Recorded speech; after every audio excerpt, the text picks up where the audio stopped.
म्हणजे तुम्हाला जर ऍक्सिडेंट असेल, तुमचा रेग्युलर जेन्युइन ट्रॉमा असेल, तर तुम्हाला इमर्जन्सीमध्ये ऑपरेशन खूप इम्पॉर्टंट आहे. ते केलंच पाहिजे. 70 to 80% प्रॉब्लेम्स आता लाईफस्टाईलचे आहे. म्हणजे तुम्ही सकाळी उठल्यावरती हलत नाहीये, स्ट्रेसमध्ये जगताय आणि रात्री मोबाईल बघत झोपताय, मग रोग येणारच ना सर. तर त्याबरोबरीनं कसं आहे की तुम्ही स्वतःला विश्रांतीही देत नाहीये, तुम्ही माइंडला सारखा ऍक्टिव्ह ठेवताय. जर तुम्ही विश्रांती दिली नाही शरीराला, झोपेत लोक आजकाल काही ऍक्टर्सना फॉलो करतात, काही गुरुंना फॉलो करतात की 2 तास झोपतील, 3 तास झोपतील.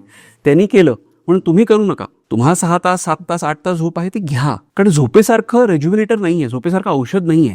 झोप जर जास्त घेत गेला व्यक्ती, म्हणजे 8 ते 9 तास एकदमच जास्त म्हणतोय मी, बरोबर. 8-9 तास बरोबर. त्याच्या लाईफस्टाईलमध्ये, तर त्याची बॉडी जरी काही प्रॉब्लेम असेल तर ते रिकवर व्हायला सुरुवात होईल. रिकवर व्हायला सुरुवात होते, त्याचं मन शांत राहतं. ज्यांची झोप होत नाही त्यांचं त्रागा जास्त असतो.